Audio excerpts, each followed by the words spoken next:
ಕಾಂಗ್ರೆಸ್ ಸರ್ಕಾರ ನಿನ್ನೆ 5ನೇ ಗ್ಯಾರಂಟಿ ಯುವ ನಿಧಿಗೆ ಚಾಲನೆಯನ್ನು ನೀಡಿದೆ. ಈಗಾಗಲೇ 4 ಗ್ಯಾರಂಟಿ ಯೋಜನೆಗಳನ್ನು ಜಾರಿಗೆ ತಂದು ಅದರಿಂದ ತುಂಬಾ ಜನ ಫಲಾನುಭವಿಗಳಾಗಿದ್ದಾರೆ ಅಂತಾನೆ ಹೇಳ್ಬೋದು.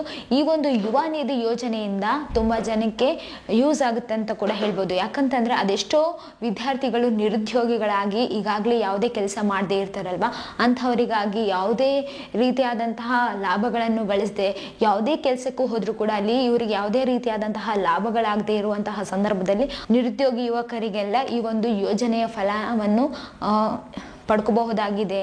ಆಮೇಲೆ ಈ ಒಂದು ಯೋಜನೆಯ ಫಲಾನುಭವಿಗಳು ಯಾರಾಗಲ್ಲಪ್ಪ ಅಂತಂದ್ರೆ ಈಗಾಗಲೇ ಸರ್ಕಾರಿ ನೌಕರಿಯಲ್ಲಿ ಇದ್ದು, ಆಮೇಲೆ ಪ್ರೈವೇಟ್ ಕೆಲಸಗಳನ್ನು ಮಾಡ್ತಾ ಇದ್ರೆ, ಆಮೇಲೆ ಸ್ವಂತ ಬಿಸ್ನೆಸ್ ಯಾರು ಮಾಡ್ತಿದ್ದಾರೋ ಅವರಿಗೆಲ್ಲ ಈ ಒಂದು ಯೋಜನೆಯ ಲಾಭ ಬರೋದಿಲ್ಲ ಅಂತಾನೆ ಹೇಳ್ಬೋದು.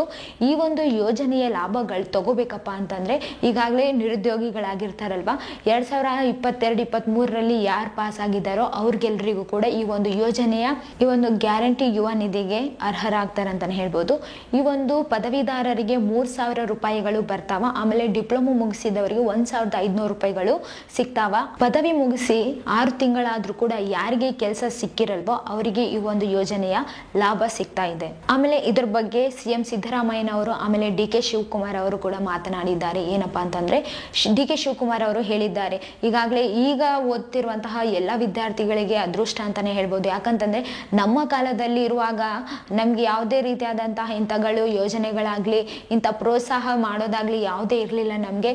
ಮತ್ತೆ ಆಮೇಲೆ ನಮ್ಮನ್ನ ನಂಬಿದಂತಹ ಜನರು ಕೂಡ ತುಂಬಾ ಓಟ್ ಹಾಕಿ ನಮ್ಮನ್ನ ನಂಬಿದಾರಲ್ವಾ, ಅವ್ರು ಎಲ್ರಿಗೂ ಕೂಡ ಸಹಾಯ ಆಗ್ಲಿ, ಹೆಲ್ಪ್ ಮಾಡಬೇಕು ಅಂತ ಹೇಳಿ ಆಮೇಲೆ ಅವರಿಗೆ ನಾವು ಒಂದು ಕೊಟ್ಟಂತ ಮಾತನ್ನು ಉಳಿಸ್ಕೊಂಡಿದ್ದೀವಿ ಅನ್ನೋ ಒಂದು ಮಾತನ್ನು ಕೂಡ ಅವರು ಡಿ.ಕೆ. ಶಿವಕುಮಾರ್ ಅವರು ಹೇಳಿದ್ದಾರೆ.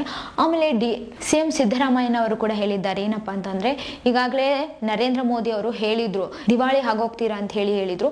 ನಾವು ಯಾವುದೇ ರೀತಿಯಾದಂತಹ ದಿವಾಳಿ ಆಗೋದಿಲ್ಲ, ಮುಂದೆ ಕೂಡ ಆಗೋದಿಲ್ಲ, ಈಗೂ ಕೂಡ ಆಗಿಲ್ಲ ಅಂತ ಹೇಳಿ ಈ ಒಂದು ಮಾತನ್ನು ಕೂಡ ಸಿಎಂ ಸಿದ್ದರಾಮಯ್ಯನವರು ಹೇಳಿದ್ದಾರೆ. ಈ ಒಂದು ಯೋಜನೆಯ ಅರ್ಜಿಯನ್ನು ಯಾವ ರೀತಿ ಸಲ್ಲಿಸಬೇಕಪ್ಪ ಅಂತಂದ್ರೆ ಆಫ್ಲೈನ್ ಆನ್ಲೈನ್ ಎರಡು ರೀತಿಯಲ್ಲಿ ಕೂಡ ನೀವು ಅರ್ಜಿಯನ್ನು ಸಲ್ಲಿಸಬಹುದಾಗಿದೆ. ಈ ಮಾಹಿತಿ ನಿಮಗೆ ಇಷ್ಟ ಆಗಿದ್ರೆ ಲೈಕ್ ಮಾಡಿ, ಶೇರ್ ಮಾಡಿ, ಸಬ್ಸ್ಕ್ರೈಬ್ ಆಗಿ. Thank you.